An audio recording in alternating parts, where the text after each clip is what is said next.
to another segment of Burnt Coverage. I'm your host, Joel. And I'm Curtis. And this segment we're going to cover wide receivers. In case this is your first segment, where have you been? You're late to the show. But we are your go-to source for weekly and daily fantasy play. We deal with the big boys primarily. We'll give you prices for FanDuel and DraftKings. And we'll agree on some stuff and we'll disagree on more, hopefully. That's true. I'll lead off. Sure. All right. So I'm going to start off with my dangerous play this week, but I think it could pay off pretty well. I'm going to go with Alshon Jeffrey. All right, Alshon Jeffrey's missed the last two games, but this week he's going against Oakland.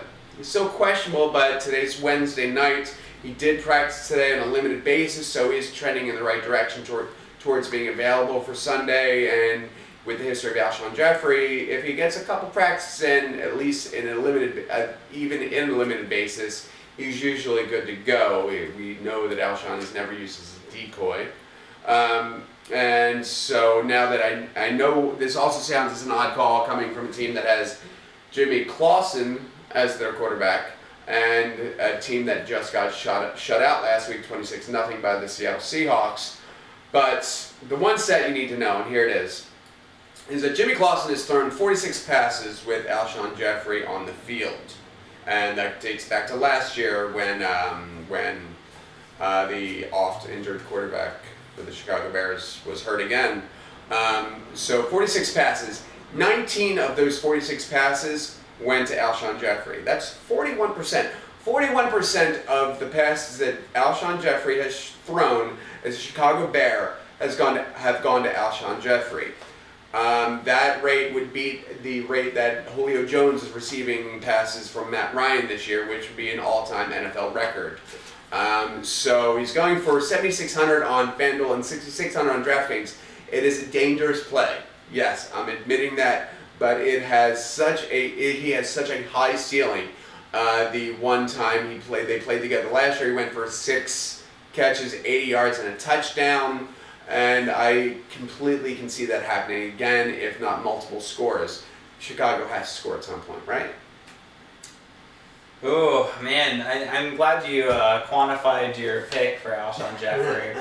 Injury, Jimmy Clausen. I hedge most of my bets. And you know, he set his high price, so that's something.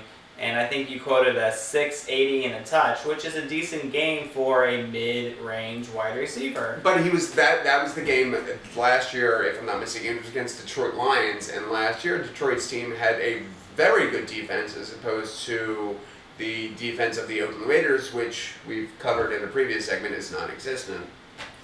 So this might be where Joel and I differ on some things, and I think we both won money playing it our way, but you know, guys that are questionable to me are hard sells. You know, like I did mention Lynch in my high plays for running backs last week, but I also said like the calf injury, I wouldn't be surprised if we didn't play him. I didn't play him because I was worried about it, and it turned out he showed up late, played a little, and then got hurt again. I'm just super skeptical. There's just too many wrongs to make it right here for Alshon Jeffrey. 41% of his passes have gone to Alshon Jeffrey. If Alshon Jeffrey's on the field, you need to play Alshon Jeffrey. Yeah, but I mean, what percentage of Bortles passes have gone to Allen Robinson? Doesn't mean they're going to get there. You know, come on. Coming from the guy who was extolling the praises of the Jacksonville Jaguars offense last week. Hindsight is 20/20. I've seen the light. See, my foresight was 20/20 as opposed to your hindsight. It's nothing against Alshon Jeffrey. It's more against his injury and the quarterback situation. No, but he's been injured before and he's come back with a vengeance. This is nothing new. So if he practiced limited today. If he gets one full practice in this week, he's still got 3 days left. I'm all in. But it's a hamstring injury, right? Yeah. It's always hamstrings can act up in a moment. Just because you practice all week doesn't mean it can just. I mean, it can at any moment just pop back up. For that money, like I'd rather go with. I mean, you can squeeze in DeAndre Hopkins. You can squeeze in. I mean, there's just a ton of guys in that range. That it's hard for me. But you're going to start 3 wide receivers. You got bigger balls than I do if you're going to play him. Well, we all knew that. And best of luck if you're going to play Alshon Jeffrey this week. Any other week, healthy with Cutler. God, with Cutler. And when you play him and I play him this time next week, we'll toast again, just like we did for LeGarrette Blount. I'm sure it's going to come up, but we'll see whose side is celebrated and whose side isn't. On to my awesome picks. Your little balls. And they're still inflated. We'll see. We'll see. They'll drop eventually. Yeah, we'll talk about it next week. Well, I'm going to further appease Joel by doing something that I know he loves when I do it, and it's something we talk about quite often off camera, is when we play last week's Heroes. And I know you're a big fan of last week's Heroes. I am a big fan of chasing last week's stats because that's how you win money in this league. Well, if you're like me and you played AJ Green and Randall Cobb last week, you won money. And I did because I played them. And I think this week is the same outcome. Randall Cobb and AJ Green still are not as expensive as Antonio Brown, Odell Beckham, Julio Jones, but they're putting up actually better numbers than these guys. Cobb's checking in at 7,400 in DraftKings and 8,200 in FanDuel. AJ Green is 7,600 in DraftKings, 8,400 in FanDuel. Breaking down by player, Cobb's playing San Francisco. If you saw an earlier segment, which I talked about my quarterbacks, I love Aaron Rodgers this week, so I have to love his number one receiver, Randall Cobb. San Francisco is terrible against the pass. Terrible. 28 against the pass so far. And if anybody watched the Monday night game, I'm sure you did, like I did, you saw Randall Cobb get 3 touchdowns, almost 4. One was called back on a ticky-tack penalty. So Cobb is definitely the guy they're going to go to. I think he has a very safe floor and a very high ceiling, as we saw last week. And then AJ Green, 227 yards, 2 touchdowns last week. This guy is phenomenal. He is a true number one receiver. I mean, if you don't like Cobb, that's fine. Okay. And you think that he spreads the ball, or that Rodgers spreads the ball around a lot, fine.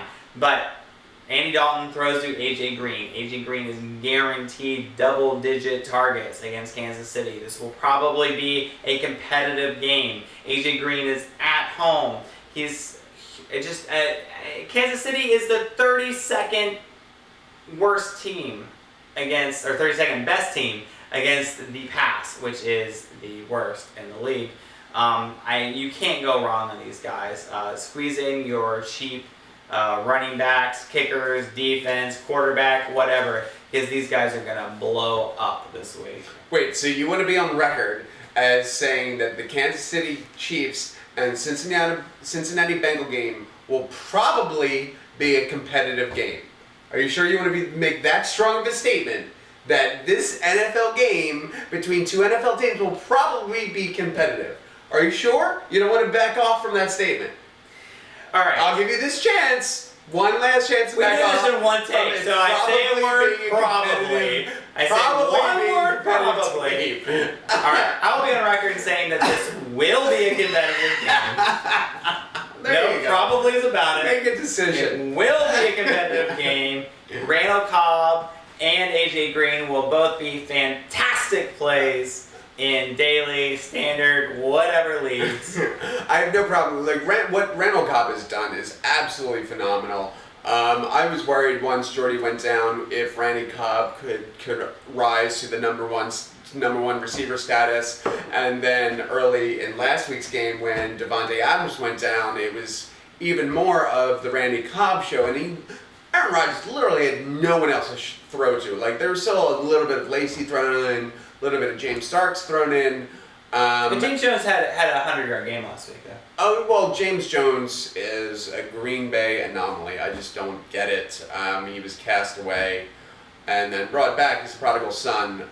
But what Randy Cobb is doing, yes, he's worth the price. AJ Green is a great receiver with a shitty quarterback. on a mediocre team.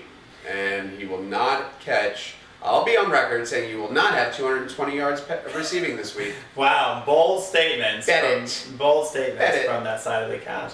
I will give Joel some credit. In my standard league, he was a strong proponent for me. It's a keeper league, one of my other leagues, that I keep Randall Cobb instead of Des Bryant. So obviously that's working out this year. So thank you for that. I'm usually right. I also could have kept AJ Green, but that's a different story.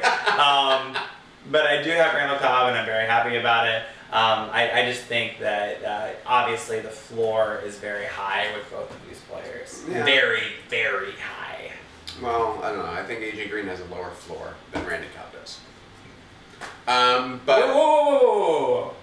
AJ Green has a lower floor than Randall Cobb? yes, absolutely. Just based on the quarterback. Just because of the quarterback. Just because AJ Green, who had 200 yards just last because week. you have a Hall of Fame quarterback versus a marginal starting quarterback in the NFL. Who will never Multiple who Pro the only Bowl who the only way he gets in, the quarterback. only way Andy Dalton gets into the Hall of Fame if he pays the admission just like you and I.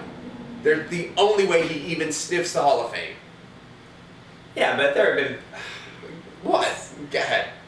Go ahead. Go ahead. Go ahead. I made my argument. Yeah, my argument is AJ Green, 227 yards and 2 touchdowns last week. AJ Green, multiple Pro Bowler. I mean, what's there to even talk about here? I don't even. AJ Green's the prototypical number 1 wide receiver that you want in the NFL.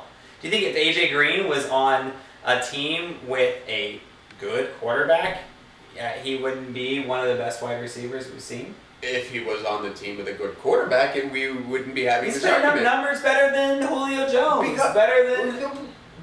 He only has numbers better than Julio Jones because he had 220 yards receiving last week. Okay. But averages through the first 3 games of the season, Julio Jones is demolishing him. So you're advising against playing AJ Green. I am. But you're okay with the Cobb. I am absolutely okay with Cobb. Okay. I'm okay with yes. Check Aaron back Rodgers next week when I shame Joel on camera for this pick. or Or not pick. not. So moving on. Good segue. All right, here we go. We're gonna get very serious right now. My wide receiver is the strongest play of the week, and it's not going to be a very expensive play, and it's not going to be a play that everyone makes. It's Amari Cooper, very highly touted rookie, Oakland Raiders.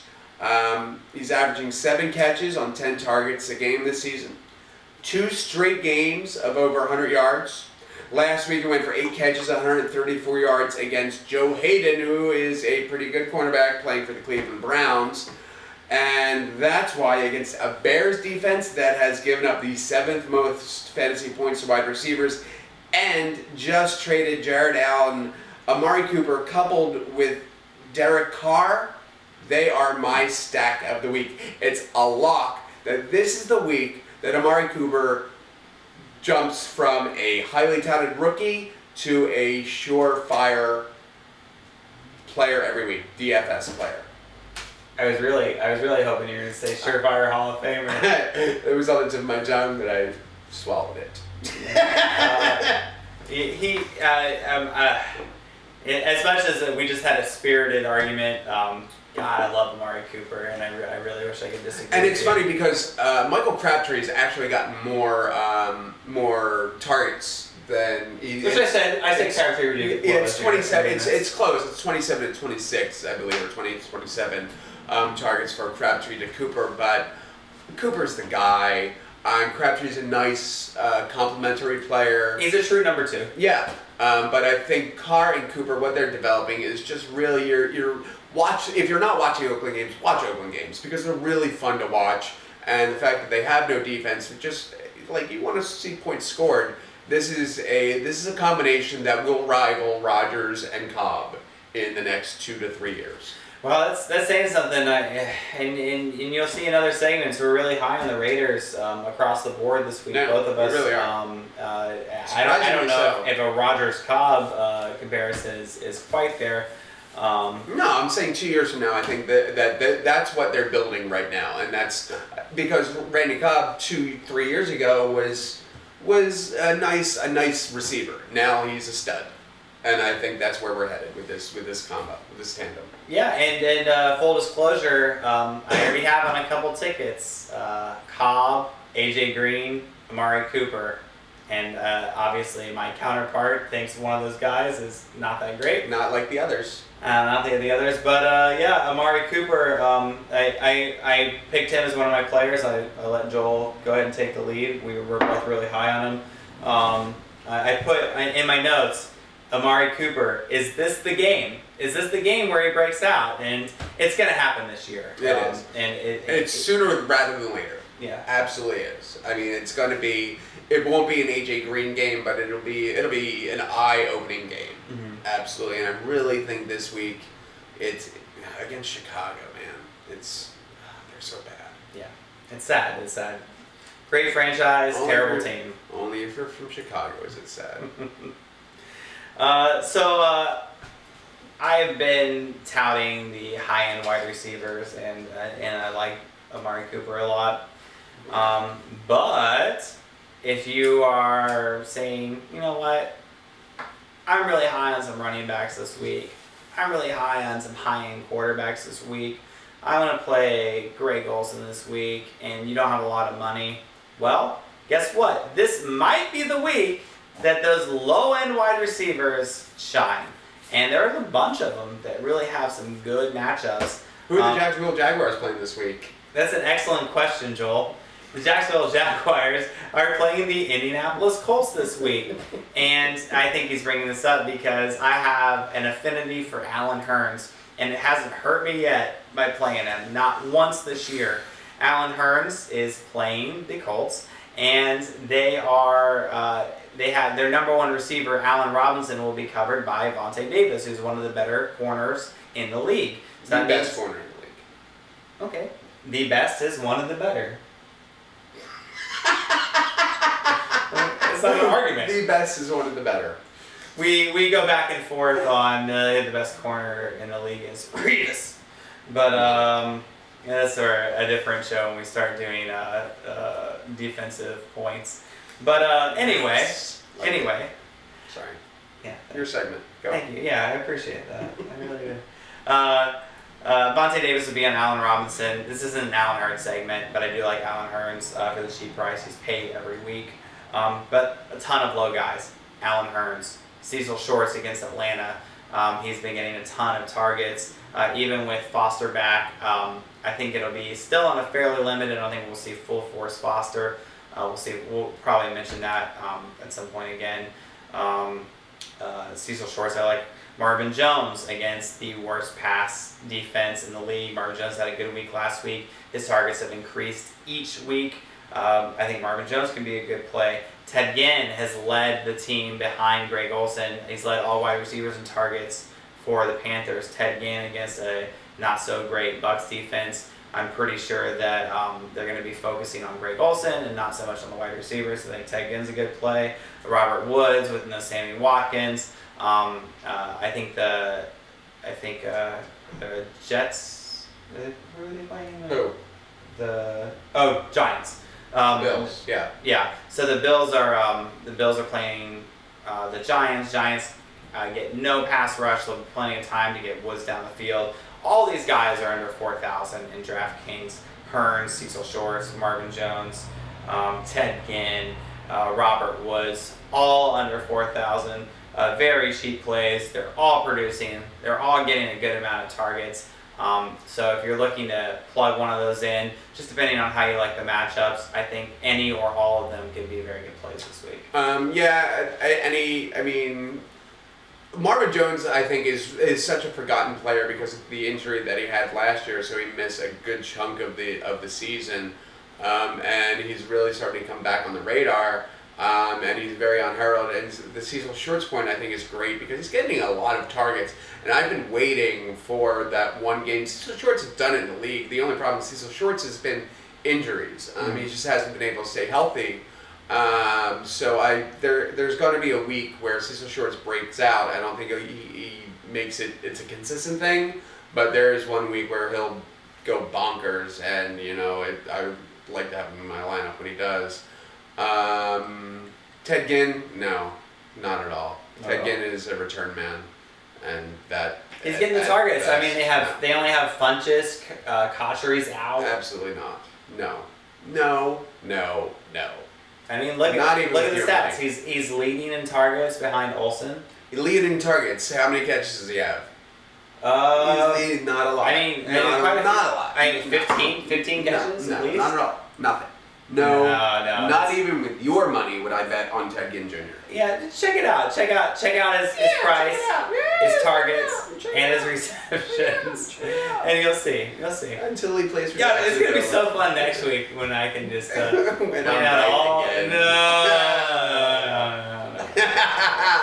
And then Robert Woods, no go. Well, Robert Woods, I'm going to touch on how bad the Giants' defense is later, but the I'm not a huge Robert Woods fan, but I can't go against any Buffalo player this week because the Giants are giving up a league high 335 yards a game through the air. So yes, there is the potential for a lot of fantasy production from the offensive side of the ball on Buffalo. But Robert Woods, he's not a sexy name to me. I think there's another player in that offense that I like a little higher that I'll touch on later. So tune in. Spoiler alert. That's all. I got nothing. Is that all? For this segment. Yeah. All right. Great. Yeah. So thanks for joining us for another segment of Burn Coverage. I'm Curtis. And I'm Joel. And make sure to check out all of our other segments for week 4. And check us out, Burn Coverage, on Twitter, burn_coverage, Facebook, Burn Coverage. Bookface. Yes. Yes, thank you. And YouTube, Burn Coverage. Tell your friends. And we will see you next week. On the couch. Bye.